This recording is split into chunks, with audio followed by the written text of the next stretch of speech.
فاعوذ باللہ من الشیطان الرجیم بسم اللہ الرحمن الرحیم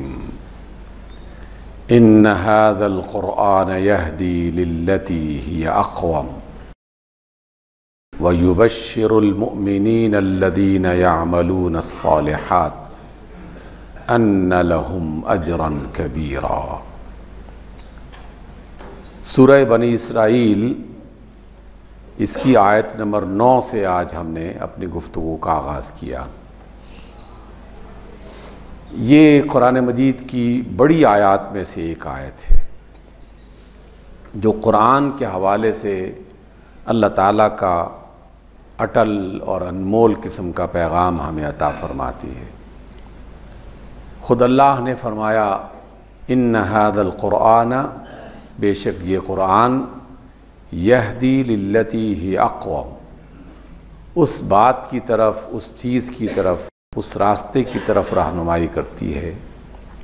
یہ قرآن کرتا ہے کہ جو سب سے بہتر ہے۔ اقوم کا معنی ہوتا ہے جو سب سے مضبوط، سب سے بہتر اور سب سے اچھا ہو۔ اسی سے دین اسلام کو دین قیم کہا جاتا ہے، سب سے بہترین دین۔ جو شخص کسی سربراہ کو، کسی ادارے کو، کسی جماعت کو پورے طریقے سے منظم کر رہا ہو اور اسے چلا رہا ہو، اس کے لیے بھی لفظ قیم بعض اوقات استعمال کیا جاتا ہے۔ اللہ نے فرمایا کہ یہ قرآن جس بات کی طرف تمہاری رہنمائی کر رہا ہے، جو راستہ دکھا رہا ہے، وہ سب سے بہتر ہے۔ اس لیے جب بھی کوئی مسئلہ پیش ہو تو اہل ایمان کا یہ طریقہ ہونا چاہیے کہ سب سے پہلے دیکھے کہ کیا اس بات کا ذکر قرآن مجید میں موجود ہے۔ اگر قرآن مجید میں اس بات کا ذکر موجود ہے تو پھر ہر قسم کا شک اور شبہ اپنے دل سے نکال دینا چاہیے۔ اسے اللہ کی بات پر کامل ایمان رکھتے ہوئے اس بات کو اختیار کرنا چاہیے۔ پھر اللہ نے فرمایا وَيُبَشِّرُ الْمُؤْمِنِينَ الَّذِينَ يَعْمَلُونَ الصَّالِحَاتِ، اہل ایمان کے لیے بشارت ہے جو کہ اچھے اور مفید کام کرتے ہیں۔ ہم نے اس لفظ کی وضاحت کئی بار کی، لیکن ظاہر ہے کہ ہر بار کچھ نئے افراد ہوتے ہیں اور کچھ چیزوں کو دہرانے کی ضرورت ہوتی ہے۔ عربی زبان میں صالح کا لفظ ہے، یہ مفید اور کارآمد کو کہا جاتا ہے۔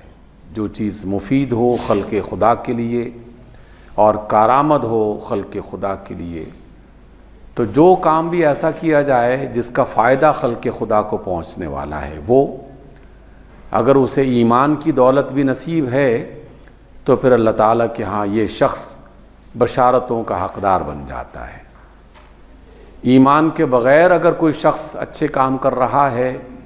تو اللہ تعالیٰ اسے دنیا میں عزت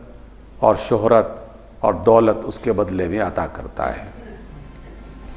اس کا ذکر قرآن مجید میں کئی مقامات پر کیا گیا، لیکن اگر جسے ایمان کی دولت بھی میسر آئی اور پھر وہ مفید کام بھی کر رہا ہے، خلق خدا کو فائدہ پہنچانے کی کوشش کر رہا ہے، تو اس کے لیے اللہ کی طرف سے بشارت ہے ان لہم اجرا کبیرا،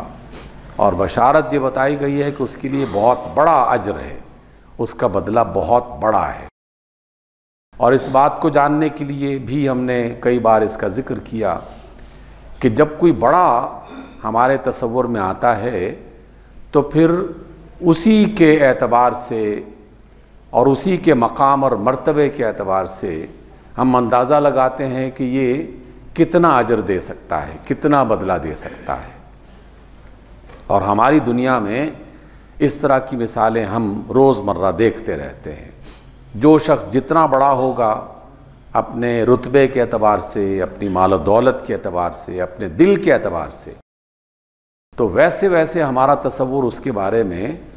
بہتر ہونا شروع ہو جاتا ہے کہ اچھا فلاں شخص اس نے اس کا بدلہ دینا ہے، وہ تو بڑا سخی ہے، وہ تو بڑا مالدار ہے، وہ تو بڑا عطا کرنے والا ہے۔ تو اس کے اعتبار سے ہم نے اس کا اپنی زندگی میں جائزہ لیتے ہیں ہم اور عمل بھی کرتے ہیں۔ کئی سال پہلے میں نے ایک ذکر کیا تھا، ہلکا سا واقعہ، زندگی کے آپ میں بھی ہوتے ہوں گے۔ ہم ایک بار سعودیہ گئے عمرے کی غرض سے، جس شخص نے ہمیں ریسیو کرنا تھا اسے تاخیر ہو گئی اور کافی زیادہ تاخیر ہو گئی، تو ہم نے کرائے پہ ٹیکسی لی، اس سے بھاؤ تاؤ جو بھی طے کیا وہ چند 100 ریال تھے، اور اس دوران ہم اپنے میزبان سے رابطہ بھی کرتے رہے، اور جب رابطہ ہو گیا تو ہم نے ٹیکسی والے کو بتایا کہ ہم فلاں ادارے کے مہمان ہیں۔ اس نے جیسے ہی یہ لفظ سنا تو اس نے کہا کہ ہم آپ سے کرایہ نہیں لیں گے۔ ہم نے کہا کہ کیوں؟ ہم نے تو آپ سے طے کیا ہے، اتنے 100 ریال ہیں۔ تو انہوں نے کہا کہ تم جتنے بھی دو وہ ادارہ اس سے کہیں زیادہ دے گا، تو اس لیے میں اس ادارے سے وصول کروں گا۔ ہم اپنی زندگی میں ایسا کرتے رہتے ہیں، جو جتنا بڑا ہوتا ہے، جس کے پاس سرمایہ، دولت، اختیار زیادہ ہوتے ہیں، تو ہماری توقع، امید ان سے لگ جاتی ہے۔ تو اللہ تعالیٰ کے بارے میں ہمارا جو تصور ہوگا اسے اپنے ذہن میں رکھیے، اور پھر ایمان اور عمل صالح یعنی مفید کام کا اجر اس کے بارے میں تصور کیجئے کہ وہ اپنے مقام کے مطابق، اپنے رتبے کے مطابق اپنے بندوں کو عطا کرنے والا ہے۔ اور روزے کے بارے میں تو آپ یہ حدیث کئی بار سن چکے، اس بار بھی یقیناً سنی ہوگی۔ اللہ رب العزت فرماتے ہیں کہ الصوم لی وانا اجزی بہ، روزہ میرے لیے ہے تو بس میں ہی اس کا اجر دوں گا، یعنی اتنا اجر کہ جو ہمارے وہم و گمان میں نہیں آ سکتا، ہم اسے کسی کیلکولیٹر میں جانچ نہیں سکتے وہ کتنا بڑا اجر ہوگا۔ تو اللہ نے فرمایا کہ ہم نے ان کے لیے بڑا اجر تیار کر رکھا ہے، اور جو اللہ کو نہیں مانتے، آخرت کے دن کو نہیں مانتے، ان کے لیے ساتھ ہی دھمکی لگا دی، وَأَنَّ الَّذِينَ لَا يُؤْمِنُونَ بِالْآخِرَةِ اعتدنا لهم عذابا علیما، کہ جو آخرت پر یقین نہیں کر رہے، جنہیں یہ امید نہیں ہے کہ پتہ نہیں یہ اللہ نے کہا بھی ہے کہ نہیں، اور پتہ نہیں اس کا اجر ملتا بھی ہے کہ نہیں، تو گویا اس کا آخرت پر ایمان ڈاواں ڈول ہے، اسے یہ گمان ہے کہ شاید یہ نہ ہی ہو، محض قصہ کہانیاں ہو۔ تو اللہ نے فرمایا کہ اسے بھی یاد رکھنا چاہیے کہ ہم نے اسے انتہائی تکلیف دینے والا عذاب تیار کر رکھا ہے۔ جب تکلیف دینے کی بات آئے گی تو وہ بھی پھر اس کے مرتبے اور مقام کے مطابق انسان ذہن میں تصور کر لے کہ پھر اس کی سزا کتنی بڑی ہوگی، یقیناً وہ سزا بھی بہت بڑی ہوگی۔ پھر اللہ تعالیٰ نے اس کے چند آیتوں کے بعد وہ چند اچھے کام، مفید کام، فائدہ دینے والے خلق خدا کو وہ کام ہمیں بتائے، تو میں آج کی اس مختصر مجلس میں ان کاموں کو آپ کی خدمت میں پیش کرتا ہوں جو اللہ تعالیٰ نے ہمیں بتایا ہے اور سکھایا ہے۔ اللہ رب العزت فرماتے ہیں، پہلا جملہ اللہ کی طرف سے اور آیت اس حوالے سے، وَكُلَّ إِنسَانٍ أَلْزَمْنَاهُ طَائِرَهُ فِي عُنُقِهِ، ہر بندے کی قسمت، ہر بندے کا نصیب ہم نے اس کی گردن کے ساتھ لکھ رکھا ہے۔ یہ ایک ایسی آیت ہے جس کو ہم صحیح طور پر تو نہیں سمجھ سکتے، لیکن اس کے کچھ اجزاء، اس کے کچھ حصے ہماری سمجھ میں آنا شروع ہو گئے ہیں۔ گردن کے پاس ایسی کیا چیز ہے، کوئی ایسا کون سا آلہ اللہ تعالیٰ نے فکس کر رکھا ہے کہ جس میں ہمارے تمام اعمال وہاں پر درج کیے جا رہے ہیں، اور اسے اللہ تعالیٰ نے ہماری اپنے ہاتھوں سے لکھی ہوئی کتاب کا نام دیا ہے۔ بس آج کے دور میں جینے والے لوگوں کے لیے اتنا ہی کافی ہے کہ جیسے انسانوں نے اپنی تحقیق کرتے ہوئے ذرا سی چپ بنانے میں وہ کامیاب ہو گئے، وہ چپ موبائل میں ڈال لو تو دنیا بھر کی خبریں اس کے اندر جمع ہو جاتی ہیں، وہ کسی لیپ ٹاپ میں ڈال دو، کمپیوٹر میں ڈال دو تو اور زیادہ معلومات اس کے اندر آ جاتی ہیں۔ جتنی طاقت زیادہ ہوگی اس چپ کی، اتنی ہی زیادہ وسیع اور عریض لاکھوں کتابیں اور لاکھوں معلومات اس کا حصہ بن جاتی ہیں، اور یہ تو انسان کی کامیابی ہے۔ اللہ تعالیٰ کی بنائی ہوئی چپ وہ یقیناً اس سے بہتر بھی ہوگی اور اس سے زیادہ ایکوریٹ معلومات بھی اپنے اندر رکھتی ہوگی، چاہے وہ چپ اللہ تعالیٰ نے محض خون کے ایک ذرے میں چھپا رکھی ہو، چاہے انسان کے جسم میں کسی ایک معمولی سے خلیے میں اس کو چھپا رکھا ہو، چاہے کسی ڈی این اے کا حصہ بنا دیا ہو، یہ اللہ تعالیٰ کی قدرت میں ہے۔ اور فرمایا کہ ہم نے ایک کتاب تمہارے گلے کے بالکل قریب تیار کر رکھی ہے، اور وَنُخْرِجُ لَهُ يَوْمَ الْقِيَامَةِ كِتَابًا يَلْقَاهُ مَنْشُورًا،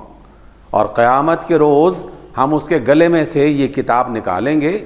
اور وہ کتاب وہ شخص اپنے سامنے کھلی حالت میں دیکھے گا کہ کتاب اچانک کھل گئی ہے، اور زندگی کے تمام ماہ و سال، زندگی میں جو کچھ بھی وہ کرتا رہا، جو کچھ کہتا رہا، جہاں جہاں کوئی کام کرتا رہا، وہ سب کا سب اس کتاب میں لکھا ہوا ہوگا۔ اور اللہ نے لفظ جو استعمال کیے کہ نخرج لہ یوم القیامہ، قیامت کے روز ہم اسے نکالیں گے، کتاباً، ایک کتاب کی شکل میں، یلقاہ منشورا، وہ اسے پالے گا کھلی ہوئی شکل میں، یعنی وہ خود بھی پڑھ سکتا ہوگا اس موقع پر، اور اللہ کے فرشتے تو بتا ہی رہے ہوں گے۔ پھر اللہ کے فرشتے اس بندے سے کہیں گے اللہ کے حکم پر، اقرأ کتابک، جناب آپ اپنی کتاب خود پڑھ کے دیکھیں،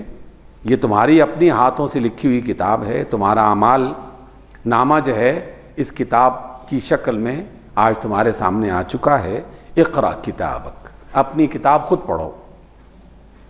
کفا بنفسک اليوم علیک حسیبا،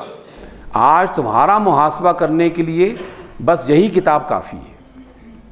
تمہارا جائزہ لینے کے لیے، تمہارا حساب کتاب کرنے کے لیے بس یہی کتاب کافی ہے، کیونکہ یہ کتاب تو تم نے خود لکھی ہے، اپنے اپنے عمل کے ذریعے سے اسے خود ہی لکھا ہے۔ من اہتدی فانما یہتدی لنفسہ، اتنی واضح اور کھلی بات کو جاننے کے بعد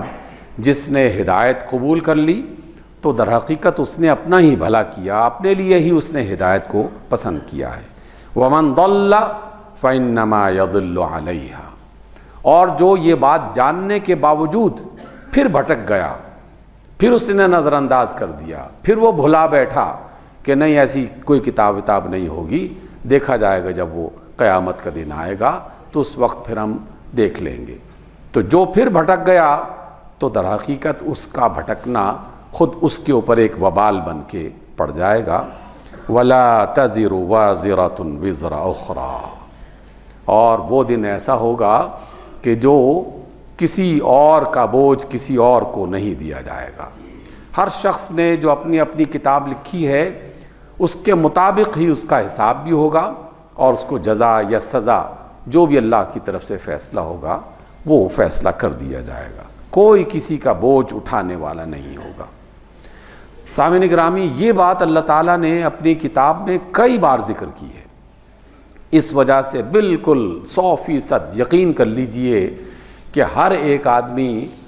اپنے اعمال نامے کا ذمہ دار خود ہے، اس کی جزا سزا کا فیصلہ جو بھی ہوگا وہ اللہ کی طرف سے عدل کی بنیاد پر یا اس کی مرضی کے مطابق ہوگا، لیکن ہوگا اس کی لکھی ہوئی اپنی کتاب کے عین مطابق۔ اور کوئی دنیا کا فرد، نہ کوئی بڑا آدمی، نہ کوئی بڑا مذہبی پیشوا، نہ کوئی بھی شخص جس کے پاس اختیار ہو، وہ کسی دوسرے کا بوجھ نہیں اٹھانے والا۔ میں نے آپ کے سامنے کئی بار یہ بھی روایت بیان کی، رسول اللہ صلی اللہ علیہ وسلم بعض اوقات اپنے اہل خانہ کے پاس، اپنے عزیز و اقارب کے پاس جایا کرتے تھے۔ ایک بار آپ اپنی بیٹی فاطمہ الزہرا کے پاس چلے گئے اور کہا کہ فاطمہ، دنیا کی زندگی میں جو کچھ مجھ سے لینا چاہتی ہو لے لو، یہ مت گمان کرنا کہ میں رسول کی بیٹی ہوں اور قیامت کے روز میں تمہارا بوجھ اٹھاؤں گا، تم نے اپنا بوجھ خود اٹھانا ہے۔ پھر اپنی ازواج مطہرات کے پاس جاتے ہیں، پھر اپنے چچا عباس کے پاس جاتے ہیں، سب سے ایک یہی جملہ فرماتے ہیں۔ اس کا قطعاً مطلب یہ نہیں ہے کہ اللہ کے رسول سفارش نہیں کریں گے، لیکن بنیادی بات جو ہم ایمان والوں کو سکھائی جا رہی ہے وہ یہ کہ پہلے تم اپنا بندوبست کر لو، جہاں کوئی کمی بیشی ہوگی تو پھر ہم اللہ کے حکم اور اللہ تعالیٰ کے اذن کی بنیاد پر اگر اس نے سفارش کی اجازت دی تو یقیناً وہ معاملہ بھی ہوگا، لیکن پہلے خود تو اپنا بندوبست کرو، خود تو بندوبست کرو۔ تو اس لیے اللہ تعالیٰ نے یہ بات ہمیں بالکل اسی طرح بتائی ہے جیسے ہم اپنے بچوں کو بتاتے ہیں کہ بچے کچھ تو محنت کرو، تمہارا جو کام ہے وہ اپنی طرف سے محنت کرنے کا ہے، پھر بعد میں دیکھا جائے گا کہ معاملات کس طرح سنبھلتے ہیں اور کس طرح سدھارے جا سکتے ہیں۔ لیکن ایسا نہیں ہے کہ پرچہ صاف کر کے وہاں پر چھوڑ کے آ جاؤ اور کہیں کہ ہمارے ابا بڑے آفیسر ہیں، وہ پاس کروا دیں گے، ایسا نہیں ہوگا۔ اللہ کی عدالت میں، اللہ کے دارالامتحان کے بعد جو نتیجہ پیش کیا جائے گا وہاں ایسا کوئی عمل نہیں ہوگا۔ وَمَا كُنَّا مُعَذِّبِينَ حَتَّى نَبْعَثَ رَسُولًا، اور جب تک ہم رسول نہ بھیج دیں تاکہ لوگوں کو وہ خبردار کر دیں، آگاہ کر دیں، بتا دیں اچھی طرح سے،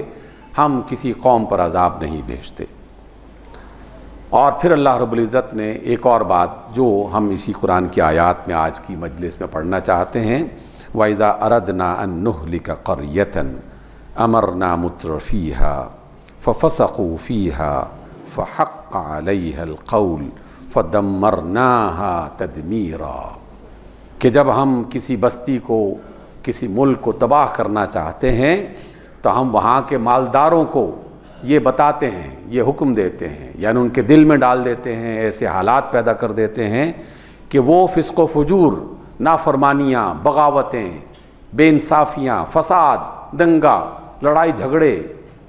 دغا بازیاں، یہ والے کام شروع کر دیتے ہیں۔ یہ سب کے سب فسق والے کام ہیں۔ یہ فاسق اسی کو کہا جائے گا جو اللہ تعالیٰ کے حکموں کو توڑنا شروع کر دے، اللہ کی فرامین کو توڑنا شروع کر دے، عدل کے بجائے بے انصافی کرنا شروع کر دے،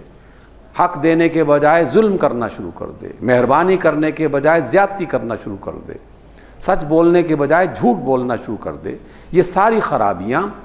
اللہ تعالیٰ فرماتے ہیں کہ وہ یہ ساری خرابیاں شروع کر دیتے ہیں۔ تو جب ایسا شروع ہو جائے تو پھر ہم اس بستی پر، اس قوم کے لیے عذاب کا فیصلہ کر دیتے ہیں اور اس کو تباہ و برباد کر دیتے ہیں۔ اور ایسا نہیں ہے کہ اللہ تعالیٰ نے یہ صرف بات بتائی ہے، اگلی آیات میں اللہ نے فرمایا کہ ہم اس سے پہلے بہت ساری قوموں کے ساتھ ایسا سلوک کر چکے۔ پھر اللہ نے بہت ساری قوموں کا ذکر کیا ہے، نوح علیہ السلام کا ذکر کیا، اور بطور خاص نوح علیہ السلام کا کہ طویل ترین زندگی بسر کرنے والی یہ قوم، نبی نے سمجھایا، بتایا، لوگ نہیں مانے، اسی طریقے سے اسی ڈگر پر چلتے رہے۔ جیسے ہم بھی اگر اپنا زندگی کا جائزہ لیں تو رمضان سے پہلے جو صورتحال تھی اور جو آج کی صورتحال ہے، جو رمضان کے فوراً بعد ہوگی، تو فوراً ہر شخص کو پتہ چل جائے گا کہ ہم کیا کر رہے تھے اور اب کیا کوئی تبدیلی آئی ہے کہ نہیں آئی۔ اور کئی بار ہم یہ تماشا خود اپنے ہاتھوں سے کرتے رہے، نہ جانے کب اپنے آپ کو ہم سدھاریں گے۔ تو اللہ کا پیغام سنانا، سمجھانا، یہ اللہ تعالیٰ نے ہماری ذمہ داری لگا رکھی ہے۔ رسولوں کے بعد رسول اللہ صلی اللہ علیہ وسلم کے ذریعے سے، ویسے تو یہ ذمہ داری آپ میں سے بھی ہر فرد پر ہے، لیکن جس کے پاس جتنا علم ہے اس کے مطابق اس کی ذمہ داری بڑھنا شروع ہو جاتی ہے۔ والدین کی ذمہ داری اولاد کے مقابلے میں زیادہ ہو جاتی ہے، استادوں کی ذمہ داری طلباء کے مقابلے میں زیادہ ہو جاتی ہے، علماء کی ذمہ داری عام افراد کے مقابلے میں زیادہ ہو جاتی ہے۔ تو ہر ایک شخص اپنے اپنے علم کے مطابق اس کا ذمہ دار ٹھہرایا گیا ہے تاکہ وہ لوگوں کو بتا سکے۔ پھر اللہ نے فرمایا من کان یرید العاجلۃ عجلنا لہ فیہا ما نشاء لمن نرید، جو شخص بہت جلدی میں ہے اور کہتا ہے کہ بس جلدی میں مجھے کچھ مل جائے تو ہم اسے جلدی میں ہی دے دیتے ہیں، اتنا دیتے ہیں جتنا وہ چاہتا ہے۔ کسی نے وزیر بننا چاہا، وزیر بنوا دیتے ہیں، وزیر اعظم بننا چاہا، وہ بنوا دیتے ہیں، کوئی اور بڑی ذمہ داری دینی چاہی وہ عطا کر دیتے ہیں، دولت دینی چاہی، کسی نے کہا کہ مجھے اتنے کروڑ چاہیے، اس کا بندوبست کر دیتے ہیں۔ اللہ تعالیٰ نے یہ بات خود فرمائی ہے، جو جلد ملنے والی چیز، اور اس سے مطلب ہے دنیا کی مال و دولت، دنیا کا اختیار، دنیا کی شہرت، کیونکہ عاجلہ اللہ تعالیٰ نے قرآن مجید میں دنیا کی زندگی کو قرار دیا ہے، اور دنیا کی زندگی میں ملنے والی یہ تمام آسائشیں، دولتیں، وزارتیں اور اس طرح کے اختیارات، یہ سب عاجلہ کے دائرے میں آتے ہیں۔ تو جس نے جلد میں کوئی چیز چاہی تو ہم اسے اسی طریقے سے اتنی ہی دیتے ہیں جتنا ہم چاہتے ہیں۔ ثم جعلنا له جہنم یصلاھا مذموما مدحورا، پھر اس کے بعد جہنم اس کے لیے لکھ دی جاتی ہے اور وہ اس میں ملامت زدہ اور دھتکارا ہوا اس میں ڈال دیا جاتا ہے۔ ومن اراد الآخرہ، اور جو بعد والی زندگی میں فائدہ چاہتا ہے، آخرت میں فائدہ چاہتا ہے، لیکن آخرت کے فائدے کے لیے اللہ تعالیٰ نے ایک شرط لگا رکھی ہے۔ ہم میں سے ہر شخص آخرت میں کامیاب ہونا چاہتا ہے، اس میں کوئی شک نہیں ہے۔ ہمیں تمام بھائیوں اور بہنوں پر یقین کرتے ہوئے ہر مومن آخرت میں کامیاب ہونا چاہتا ہے، لیکن اللہ کی شرط یہ ہے وَسَعَى لَهَا سَعْيَهَا،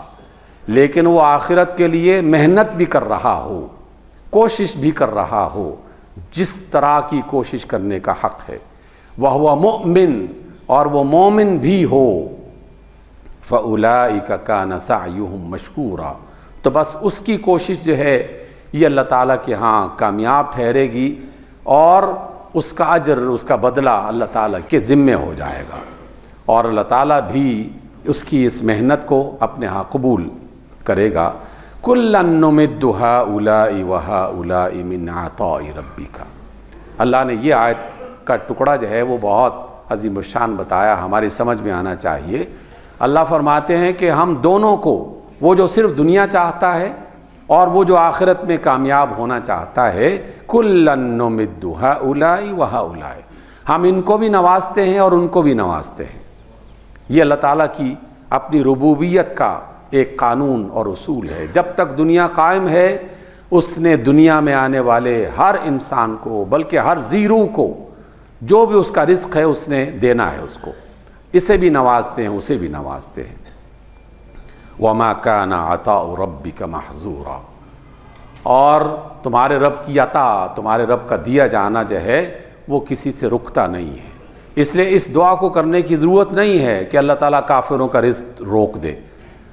اللہ تعالیٰ کافروں کی ترقی روک دے۔ یہ دعا اللہ کے ہاں قبول نہیں ہوتی، اس لیے نہیں ہوتی کہ وہ رب ہے اور اس نے ایک قانون کے مطابق ہمیں زمین پر اتارا ہے اور اس کے ضابطے بنا رکھے ہیں۔ جو بھی ان ضابطوں پر عمل کرے گا اس کا نتیجہ لازماً دیکھے گا کسی نہ کسی شکل میں۔ یہ اللہ کا بتایا ہوا اور بنایا ہوا قانون ہے۔ اللہ تعالیٰ فرماتے ہیں انظر کیف فضلنا بعضهم علی بعض، دیکھو ہم دنیا میں کیسے انسانوں کو، بعض لوگوں کو بعض لوگوں پر فضیلت عطا کرتے ہیں۔ وَلَلْآخِرَةُ أَكْبَرُ دَرَجَاتٍ، لیکن آخرت کی جو فضیلتیں ہوں گی وہ اپنے درجات کے اعتبار سے بہت بڑی اور بہت ہی عظیم الشان ہوں گی۔ وَأَكْبَرُ تَفْضِيلًا، اور اس کی فضیلت کا دنیا میں کوئی شخص اندازہ نہیں لگا سکتا۔ دنیا میں کتنا فضیلتوں میں فرق ہو سکتا ہے، کتنا فرق ہو سکتا ہے۔ سامعین گرامی، کئی بار اس کا بھی ذکر ہوا، آئندہ بھی ہوتا رہے گا۔ اگر واقعی کوئی عقل مند انسان غور کرنا چاہے تو اللہ تعالیٰ نے اس دنیا میں آنے والے انسانوں کو ایک دوسرے پر کوئی خاص قسم کی فضیلت عطا نہیں کر رکھی۔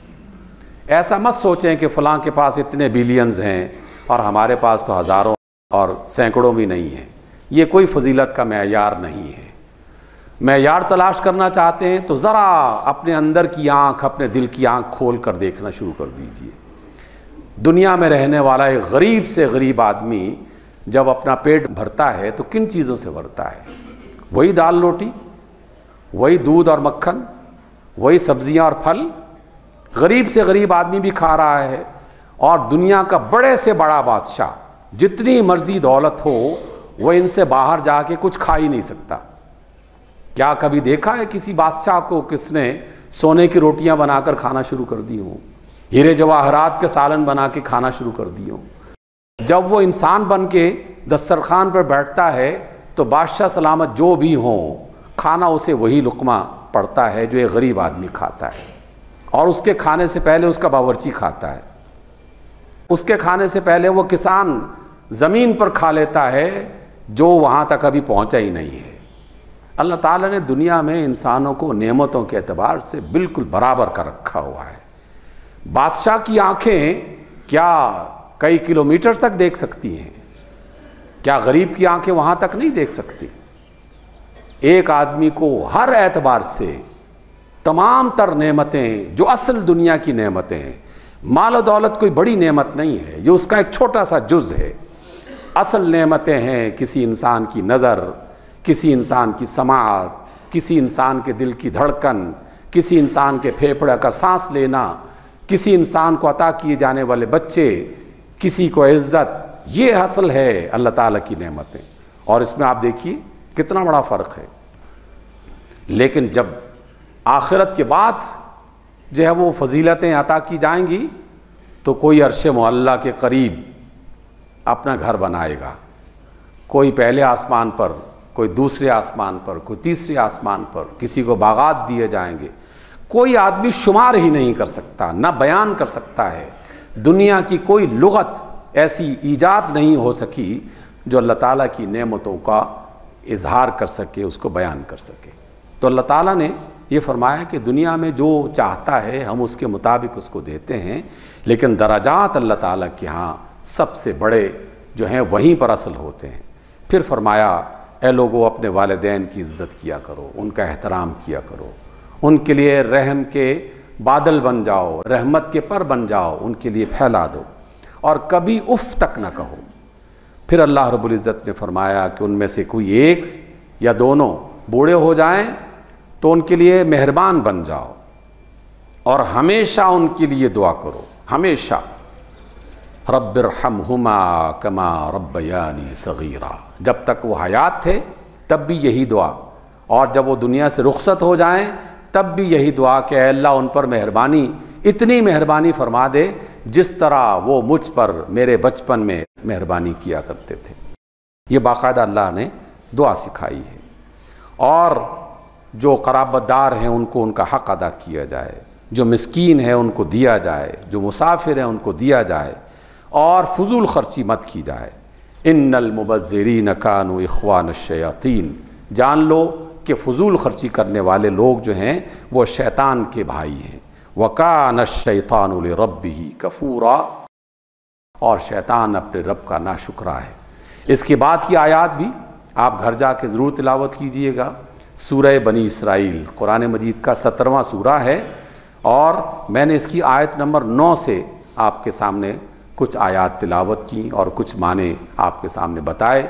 اگلی آیات کو پڑھ کے وہ جو کام، وہی صالحات، یہی اچھے کام ہیں جو اللہ نے ہمیں کرنے کا حکم دیا ہے، ان کے مطابق عمل کرنے کی کوشش کی جائے تو یقیناً اللہ تعالیٰ سے ہمیں توقع نہیں، یقین ہے کہ وہ اس کا اجر بھی دے گا، ہماری مغفرت بھی فرمائے گا، اور آخرت میں وہ درجات جس کی انسان تمنا کرتا ہے اور جس کی طرف رسول اللہ صلی اللہ علیہ وسلم نے رہنمائی فرمائی ہے، وہ اپنے وعدے کو پورا کرنے والا ہے، بشرطے کہ ہم بھی اللہ سے کیے جانے والے وعدے کو پورا کریں۔ اقول قولی ھذا واستغفر اللہ لی ولکم۔